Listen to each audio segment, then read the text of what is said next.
Student, if you are studying for NEET, you must know the syllabus. That is first thing by studying. विद्यार्थी मित्रांनो, तुम्ही जर नीटची तयारी करत असाल तर त्यासाठी तुम्हाला सर्वात अगोदर माहिती पाहिजे त्या परीक्षेसाठी असलेला सिलेबस.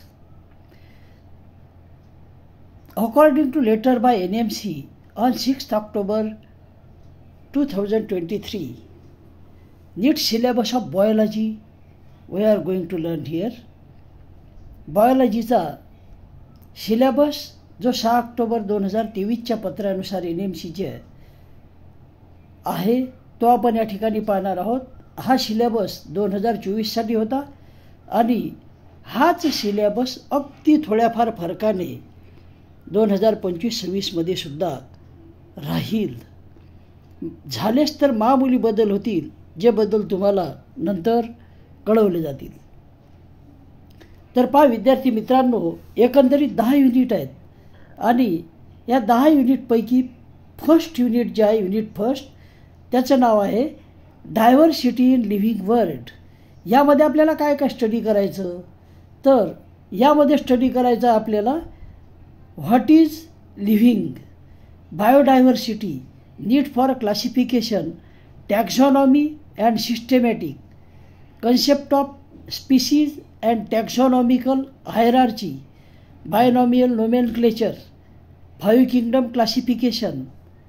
यामध्ये मग सायलेंट फीचर या ग्रुपची मोनेरा, प्रोटिस्टा, फंजी, त्यानंतर लायकेन, व्हायरसेस, व्हायरोडिट्स, सायलेंट फीचर, प्लॅन्ट, त्यानंतर ॲनिमल्स, हे सर्व या ठिकाणी तुम्हाला दिसतील. Silent feature and classification of animals, यामध्ये काय अभ्यासायचं ते या ठिकाणी आपण पाहतोय.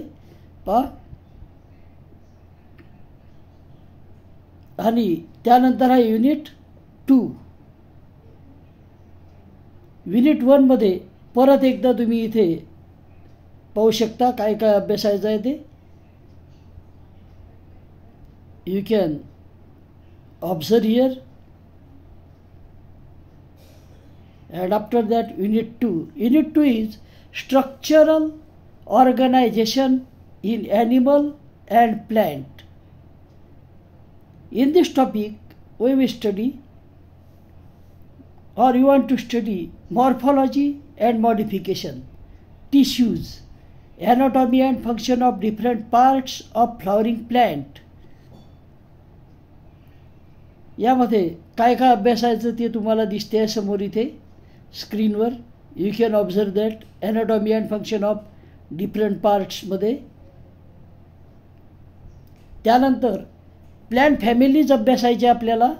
या 5 प्लॅन्ट फॅमिली ज्या ठिकाणी दिलेल्या आहेत, मालविसी, क्रुसिफेरी, लेग्युमिनेसी, कंपोसिटी, ग्रॅमिनी एक्सेट्रा.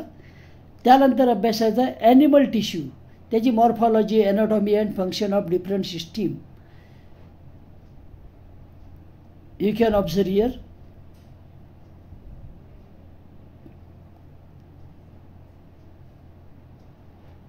आणि ह्या ज्या डिफरंट सिस्टीम अभ्यासायच्या आपल्याला, तर त्या अभ्यासायच्यात इन्सेक्ट आणि फ्रॉकचे.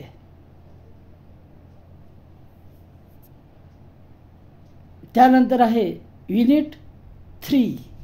युनिट 3 मध्ये आहे cell structure and function. Cell structure and function यामध्ये काय अभ्यासायचं पहा युनिट 3 मध्ये. Cell theory and cell as basic unit of life, structure of prokaryotic and eukaryotic cell, plant cell and animal cell, different cell organelle. This cell organelle you want to study from cell envelope to cytoskeleton, cilia, centriole, etc. These are cell organelles, their structure and function. After that, this is in the cell, that is nucleus, and you want to study nuclear membrane, chromatin, nucleolus, etc. After that, chemical constituent of living cell. Chemical constituent कोणते आहेत living सेलचे ते तुम्हाला study करायचे आहेत. And that are biomolecules. Structure and function of protein, carbohydrate, lipid, nucleic acids, etc. After that you want to study enzyme. Enzyme बद्दल काय काय स्टडी करायचं पहा. Their type, properties, enzyme action, classification, nomenclature of enzyme. B part of this unit is cell division. In the cell cycle, mitosis, meiosis, and significance. Now unit 4, plant physiology. In plant physiology, you must study photosynthesis in detail. Here, point to be studied are given in the photosynthesis. You can observe here. These are points which you want to study in photosynthesis. After that, photophosphorylation. Here in photosynthesis, which point are to be studied, you can observe here.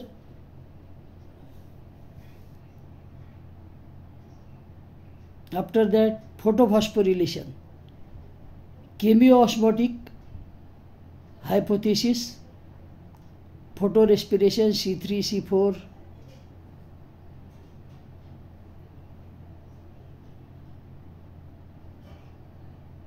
photophosphorylation.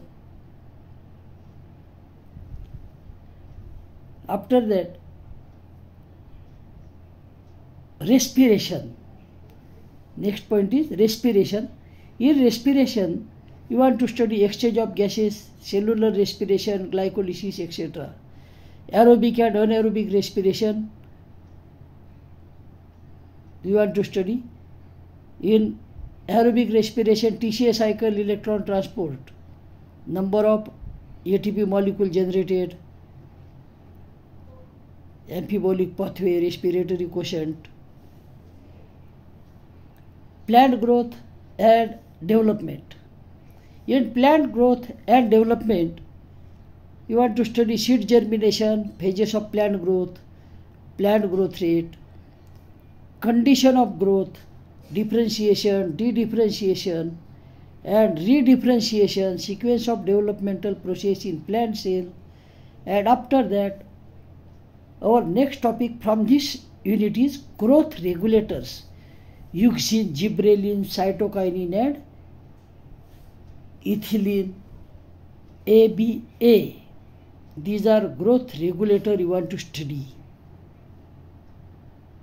After that, unit number 5. Unit number 5 is human physiology. Human physiology. In human physiology, in unit 4, we study plant physiology. Now, human physiology. In this unit, we will study breathing and respiration. As unit name is human physiology, means breathing and respiration in human. Respiratory organ in animal. This is as a revision for recall only. मागचं तुम्हाला आठव देते. Respiratory system in humans. Mechanism of breathing and its regulation in humans. Exchange of gases. Transport of gases, regulation, respiration, respiratory volume, etc. After that, disorder related to respiration in human being. Disorder like asthma, occupational respiratory disorder. After that, body fluid and circulation. Body fluid and circulation, next topic. And in this, we will study composition of blood, blood group, coagulation of blood, composition of lymph and its function, human circulatory system, structure of human heart, blood vessel, cardiac cycle, cardiac output, ECG, double circulation, regulation of cardiac activity. After that, disorder of circulatory system, disorder circulatory सिस्टीमचे. For example hypertension, coronary artery disease, angina pectoris, heart failure. And after this we will study excretory product and their elimination. Excretory product and their elimination. First, modes of excretion. 3 modes are given here. After that, human excretory system. Human excretory system आपल्याला डिटेलमध्ये study करायचे. Structure and function. Urine formation, how urine is form. Osmo regulation, regulation of kidney function.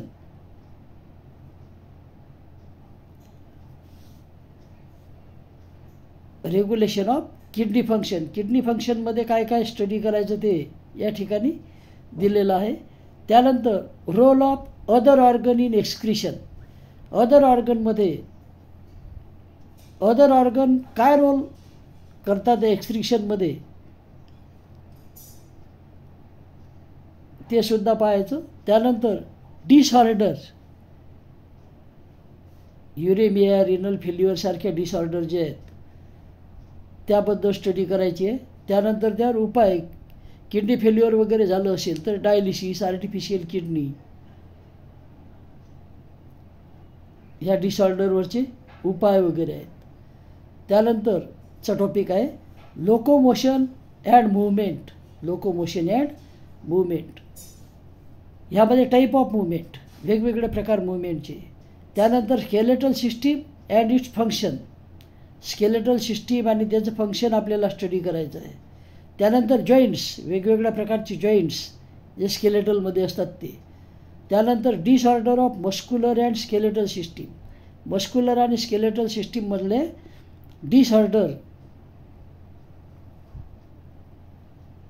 आपल्याला study करायचे आहेत. जसं muscular dystrophy आहे, arthritis आहे, osteoporosis आहे, गाऊट आहे, इथे दिलेले आहेत सर्व जे जे स्टडी करायचे ते. त्यानंतरचा टॉपिक आपल्याला स्टडी करायचं आहे ॲनिमल फिजिओलॉजीमध्ये न्यूरल कंट्रोल अँड कोऑर्डिनेशन. यामध्ये neuron and nerves, nervous system in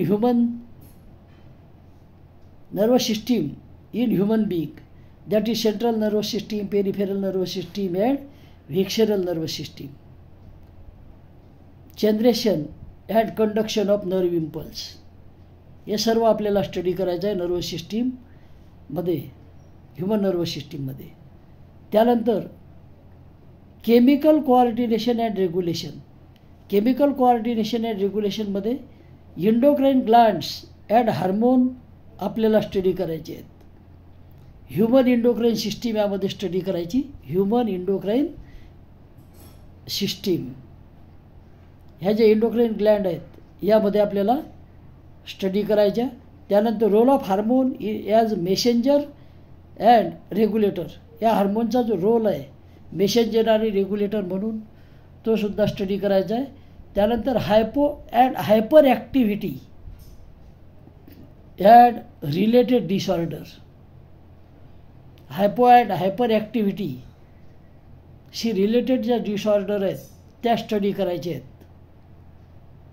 endocrine सिस्टीमशी संबंधित. यासुद्धा तुम्हाला दिलेले आहेत तिथे.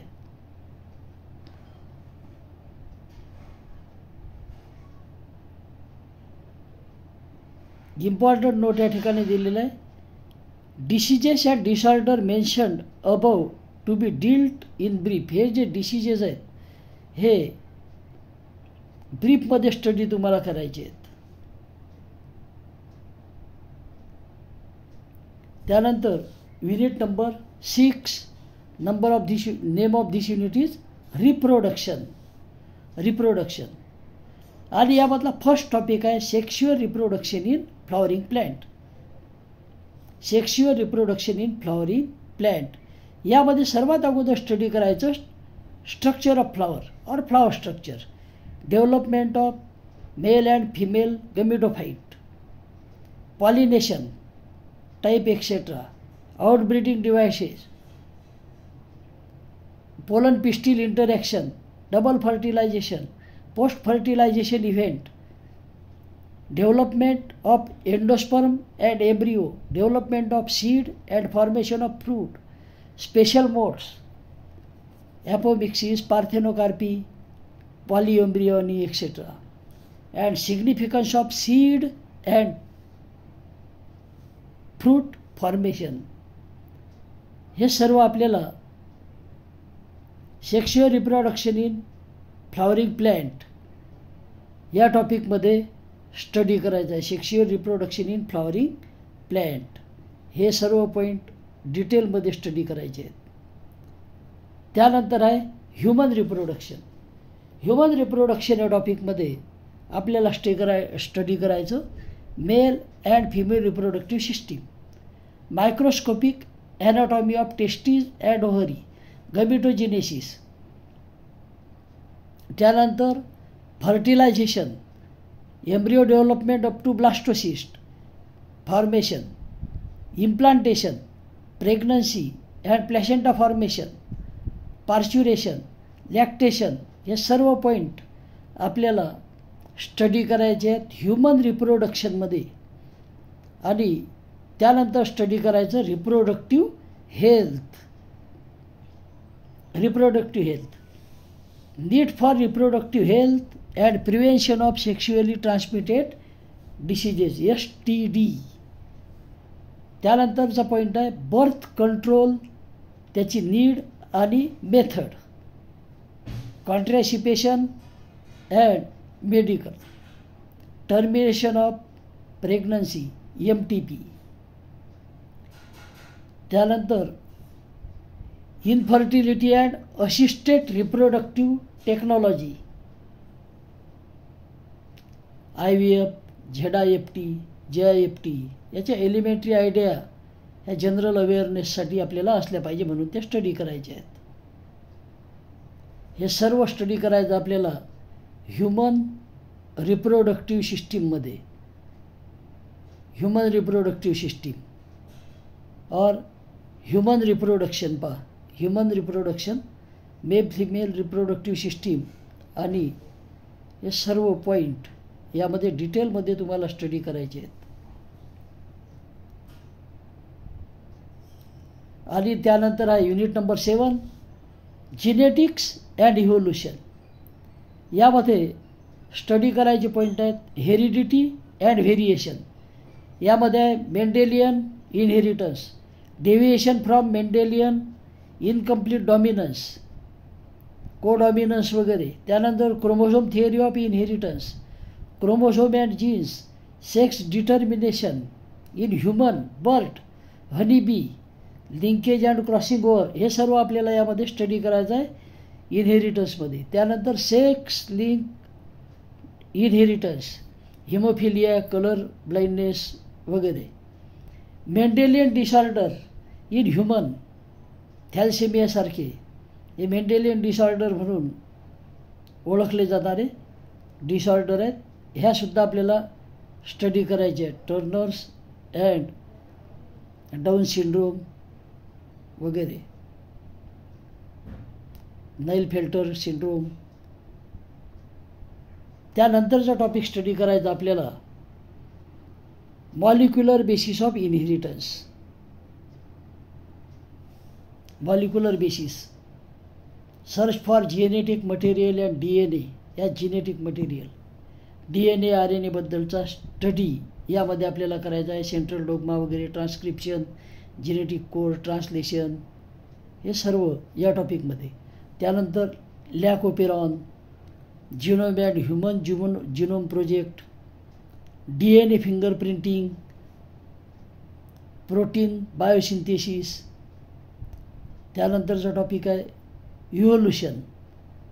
इव्होल्युशनमध्ये ओरिजिन ऑफ लाईफपासून तर इकडे modern synthetic theory of evolution पर्यंत हे सर्व इव्होल्युशनमध्ये स्टडी करायचं आपल्याला.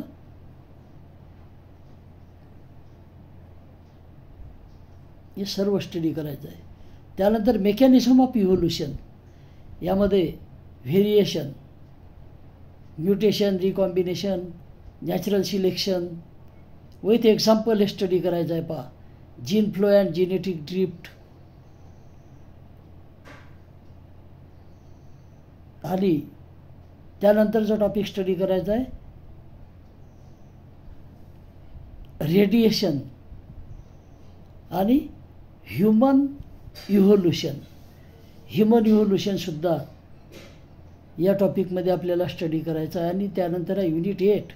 युनिट 8 आहे biology and human welfare.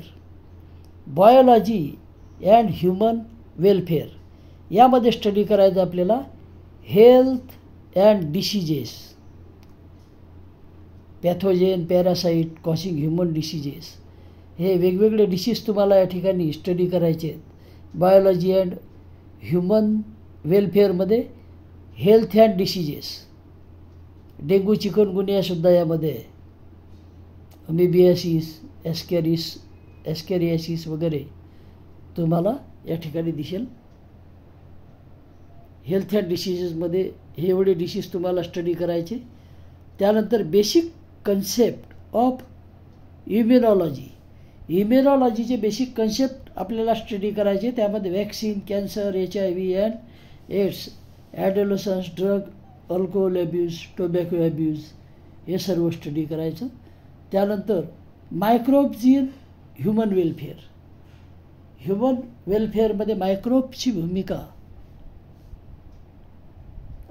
Fruit processing, sewage treatment वगैरे, energy generation, biological agent, biofertiliser, म्हणून मायक्रोब्स काय भूमिका बजावतात ते यामध्ये स्टडी करायचं. त्यानंतर आहे युनिट 9. युनिट 9मध्ये आहे biotechnology and its application. Biotechnology and its application यामध्ये principle and process of biotechnology. Second topic is genetic engineering. Genetic engineering यामध्ये application of biotechnology in health and agriculture. या बायोटेक्नॉलॉजीचं अप्लिकेशन हेल्थ अँड ॲग्रिकल्चरमध्ये कसं होते ते आपल्याला स्टडी करायचं. Human insulin and vaccine production, gene therapy वगैरे यामध्ये स्टडी करायचं. त्यानंतर genetically modified organism, BT crops, BT cotton तुम्हाला माहिती आहे बीटी क्रॉपमध्ये. त्यानंतर transgenic animal, biosafety issues, biopiracy and patent etcetera. And after that we will study next unit, that is last unit number 10, ecology and environment. Ecology and environment, organism and environment population interaction, organism and environmental or environment population interaction. यामध्ये हे point तुम्हाला study करायचे आहेत. इथे स्क्रीनवर दिसत आहेत तुम्हाला एज डिस्ट्रीब्युशनपर्यंत. त्यानंतर दुसरा टॉपिक स्टडी करायचा आहे इकोसिस्टीम. इकोसिस्टीममध्ये पॅटर्नपासून तर एनर्जीपर्यंत इकोसिस्टीम स्टडी करायचा आहे. एनर्जी फ्लो त्यामध्ये आहे, pyramid of numbers, biomass, energy वगैरे. त्यानंतर आहे biodiversity and it's conservation. Biodiversity and it's conservation, concept of biodiversity वगैरे यामध्ये स्टडी करायचं आहे. त्यानंतर इम्पॉर्टन्स ऑफ बायोडायव्हर्सिटीसुद्धा स्टडी करायचं आहे. नंतर स्टडी करायचा पॉईंट आहे loss of biodiversity. Biodiversity conservation हॉटस्पॉटपासून तर सॅक्रेड ग्रूव्सपर्यंत हे आपल्याला सर्व स्टडी करायचं आहे या टॉपिकमध्ये. बायोलॉजीचा हा आपला नीटचा सिलेबस आहे. नीट एक्झामसाठी हा सिलेबस आहे आणि हा सिलेबस NMCद्वारा दिलेला सिलेबस आहे. जवळपास हाच सिलेबस तुमच्या येणाऱ्या वर्षीसुद्धा राहील. काही बदल जर झाला तर तुम्हाला निश्चितच तो कळवला जाईल. NMCचं परत पत्र हे येऊ शकते. थोडेफार बदल होऊ शकतात. होणारे बदल अतिशय कमी असतात.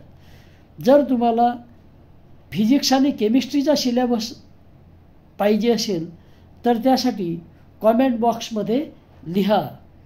Okay, thank you. Best of luck.